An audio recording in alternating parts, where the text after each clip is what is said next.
Hey, thanks for joining me today for episode number 76 of Podcasting Your Brand. I'm your host, producer Jaime, providing learning lessons for you to podcast your brand. And today I'm going to be bringing you my next Podcasting 101 topic, keeping good records. And this episode is brought to you by my own brand, Flintstone Media. Listen in and let's do this. First, by starting with one of my daily tips.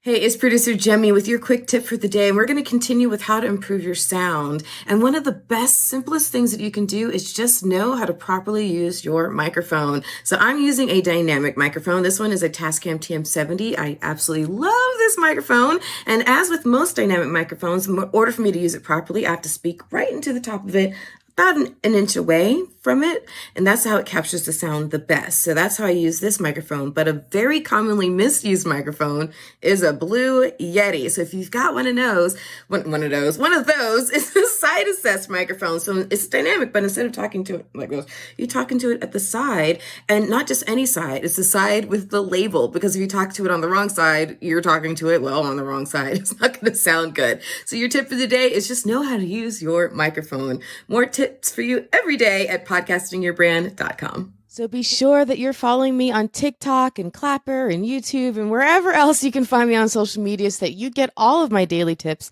and that you get them first. Okay, now I also want to make sure that you're aware of my workshops, because that's an opportunity to work live with me in a small group setting, whether you're launching your show or if you already have a podcast and you want to level up your show and maximize the opportunities that it can bring you. Go to toppodcastworkshop.com and get all the info on how you can join me in a small group workshop. It'll be a lot of fun. Okay, now I want to give you a quick update. As I mentioned a couple of times, I was headed to Mom 2.0 for the summit in Scottsdale, and I just had such a great time. And I just want to mention, I brought my mobile podcasting equipment with me. Yay for past episodes all about mobile podcasting and the power of it. So I brought my kit with me and I recorded some amazing interviews, and therefore a future project that I cannot wait to reveal to you. So stay tuned for information about that, probably announced on the next episode. I can't wait to tell you. Oh my gosh. So I hope you've been enjoying the pro podcasting peers I've had for you. We still have Gordon Firemark to get to. We still have a bunch of other wonderful pro podcast peers. So just stay tuned. You're going to get so many other incredibly deep dives with my fellow podcasters who've been in this game with me for a long time. But first, let's get on to today's lesson. So today's lesson, it's really, really essential. And it's something that I've been building up for years, because in order to create really great continuity for your listeners, you want to be able to reference past episodes and reliably reference them, okay, in order to create that continuity for them. So there's a lot of reasons why you want to do this, and it's really simple to do, but very, very powerful. So let's get into talking about the key to that continuity: keeping good records. So yes, if you can keep continuity in your show for your listeners, what it does is it gives a really solid impression that you know what you're talking about, because you have depth and breadth to your experience, and it goes back way deep, past episodes deep. It couldn't be contained in a single episode because you know so much, right? Or it gives the continuity of an experience for your listener, and it makes them want to be more part of it by maybe listening to past episodes. So the more that you can reference past episodes, the better. You hear me do this all the time. Actually, I'll say it all the time. I'll be doing an episode on something, and I'll say, I'll take a deeper dive into this in a future episode. Or in reverse, I'll be recording an episode. I'll say, remember when I mentioned this on episode blah, blah, blah?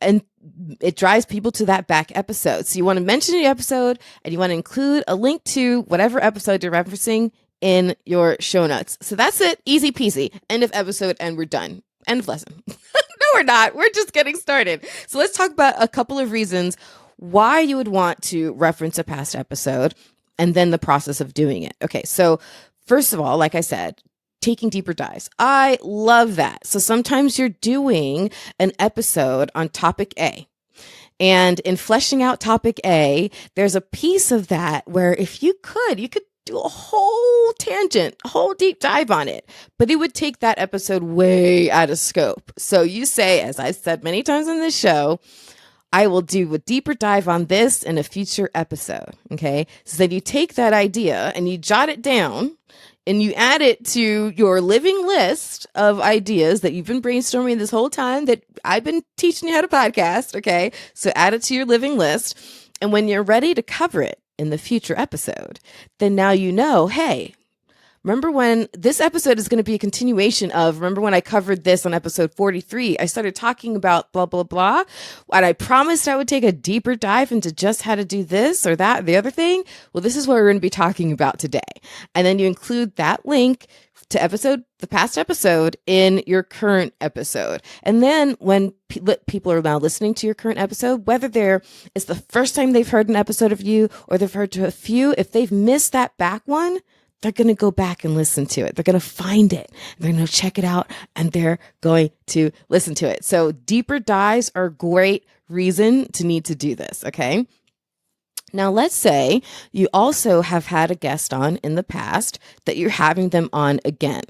There might be a reason to revisit their story. There might be a milestone or an update they want to share, or perhaps they have a breadth of expertise that allows you to bring them on over and over again for different reasons to contribute content to your show and give value to your listeners. For whatever reason, you might have a guest on over and over again. Okay. So you want to invite your listener to go listen to the past episode that guest was on before so that they can understand the full journey of that guest or understand the full breadth of knowledge of that guest. So by taking note of anything important that you want to bring back up on this episode that you've mentioned on the past episode, you can reference it by saying, hey, this person was on episode 37 and we briefly mentioned this other thing that you can do. Well, I know a lot of you had a lot of questions. I got those questions rolling in. So we're having them on now on this episode. We have them back. But if you want to listen to the original episode, go back to episode 37. And then you put episode 37 in your show notes. Easy peasy. Okay. Now, it creates this continuity, as I've mentioned, which is really, really strong because, again, it drives people to your back catalog. It adds to the impression of breadth and depth of knowledge and the overall experience of it being this full show and with longevity and all of these things, right, that just get implied the minute you mention a past episode. So speaking of this continuity, there's a third reason, not just taking deeper dives, not just having a guest on again, but you also might have built into the format and programming of your show something that is repeated, something that is, whether it's a repeated segment that you visit every month, or it's an episode type that you visit every quarter or every year. You want to be able to have that episode make sense because you're able to reference the past episodes. So, for example, my very first show, Curve the Cube, every single year for my birthday, I would ask a friend of mine to turn the tables and interview me. So in September, I dropped an episode every year on my birthday that was an interview of me. And then I would mention past episodes where they could listen to more of my interviews of me on Curve the Cube. And then the past episodes from the past birthday celebration year episodes were in the show notes so people could go listen. So that was one way that we do it. So that was kind of a repeated episode, annual episode. But let's say you do something like a quarterly review or a top tips episode or something of that nature. Or, on Finding Florida, the show that I used to do, the travel adventure show, we used to have an annual holiday gift idea list, and we would celebrate different Florida brands, products, and stuff like that people could buy to make gifts for each other for Christmas, but to send gifts for each other for the holidays.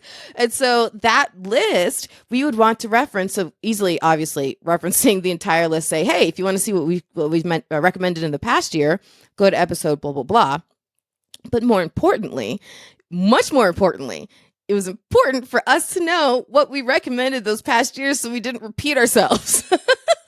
So there might be something that you do on a regular basis over and over again as a special type of episode or special type of segment.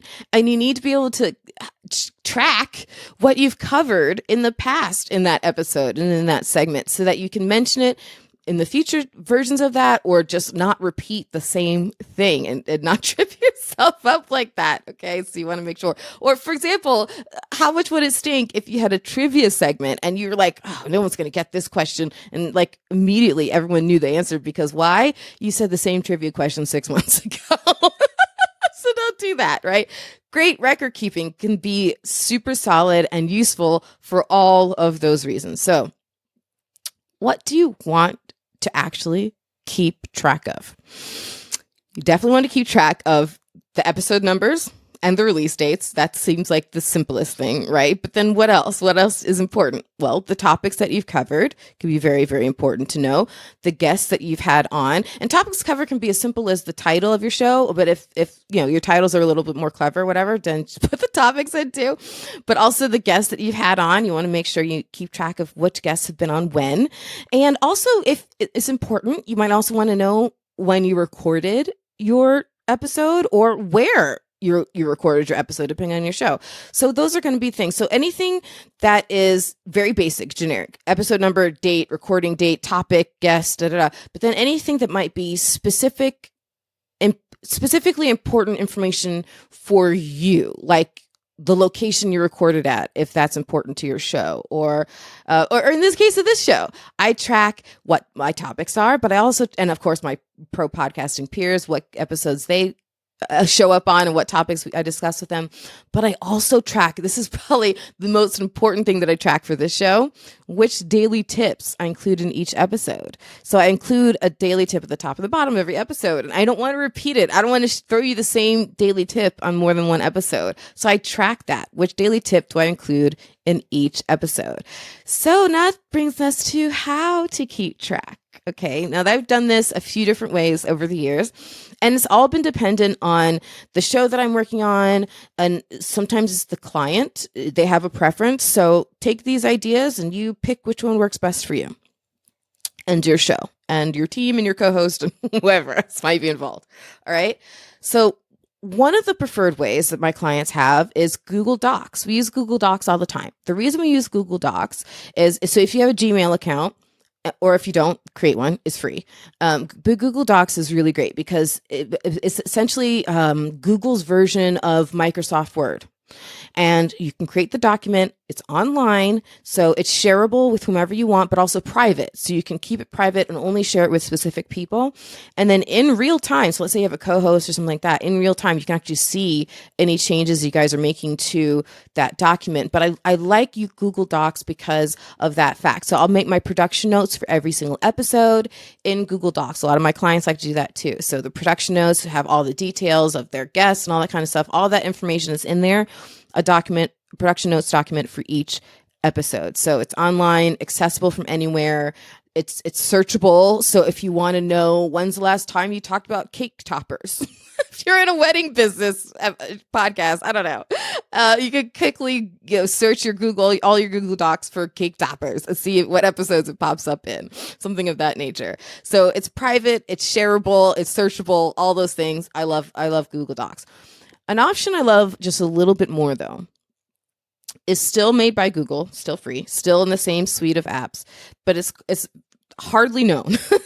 It's called Sites, Sites. Okay, Google Sites. Now, Google Sites is essentially a website builder, but it's the most basic, rudimentary website builder ever. Okay, but the reason I like it is it's very similar in functionality to as far as just basics. You don't need a whole lot of bells and whistles. So it's essentially the same in functionality to Google Docs, in that it's online, it's searchable, it's private, but you can also share it with people. But the reason for me that this edges out Google Docs just slightly. So the way that I have it organized, Google Docs, I have each Google Doc. If I'm using Google Docs for show, I'll have the production notes in each doc for each episode in that episode's folder. So the episodes folder has all the audio, the episode art, anything else, including the production notes on a Google Doc. When I use sites, though, it's one singular website, and then you can create a separate page for each episode. So the reason I like that better, and you can create a template, so it's just, just recreate the wheel. You don't have to recreate the wheel, just lather and repeat. Create a new page from a template page. But once you have your pages in there, you can build out a separate page for each episode. That's what I do. The reason I like it a little bit better, so far it sounds very similar to Google Docs. The reason Site's a little better is because it's all in one place. So yes, you could say, well, I could just throw all my Google Docs in one place. That's true. But I have a tendency to like to have, when it's Google Docs, I don't know, I like the document in each episode's folder. But that means they're all now separate. Whereas in Sites, it's all one place, like any kind of website tree you would see. There's a home page and then a page for every episode. So now I can search in one place to see when's the last time I talked about parenting interracial children. I don't know, like when's the last time I talked about making a good hit on the football field or whatever, right? You can just search in one place for that. So it's not all these separate docs. So I like Google Sites. Okay, enough about Google Sites. I also really like spreadsheets. Again, this will be very, very dependent on what you're using it for. So for this show, in this case, I do happen to use Google Docs. I know I just went on and on about I like Google Sites. For every other show, I've used Google Sites. For this show, I prefer Google Docs. But then I also have a spreadsheet. And on my spreadsheet, it's less for keeping the detailed notes, which are in the full production notes on Google Docs or Google Sites. In the spreadsheet, it's just the very basic field info. So very specific details like the episode number, release date, and those kinds of things.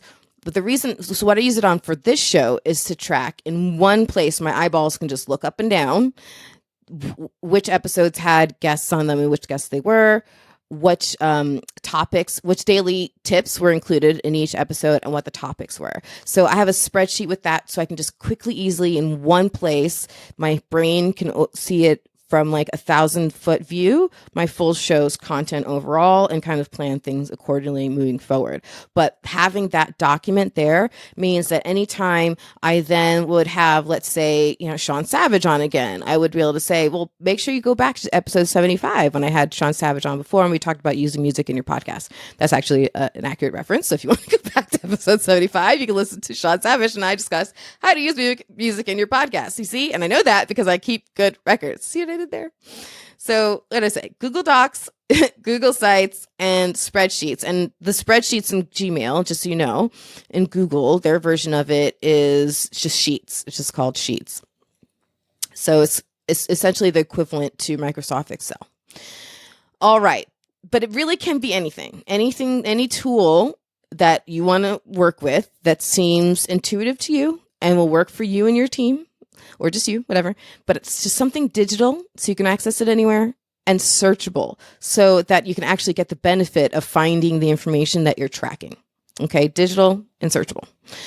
Now, just a quick reminder of how to share the information. I mentioned it at the very top of the episode, but a quick reminder never hurts. So when you're going through your current episode and you're talking about something and you want to make a reference to a past episode, make sure you mention it in your episode. Say, this was referenced in episode number 25. So reference it with the episode number. Reference it with the episode title, if you can remember that. Like I just referenced Sean's episode a moment ago. I said it's called Using Music in Your Podcast. I said it's about using music in your podcast, but it's also called, conveniently enough, Using Music in Your Podcast. So mention it in your episode number, episode title. But also include it in the show notes. So in your show notes, include a link, say episode number, with the title, and then have it link right through for your listener. That way, super easily, they can, in the podcast player or website they're already listening to you on, just tap in and check out that past episode really conveniently. All right. Final thought for you here. One more thing that keeping good records helps you do, because like I said, it helps create this continuity, this impression of depth of experience, this full experience, right, for your show. One other thing it does. It also helps you celebrate milestones with your audience, a topic that I'll be covering on a future episode.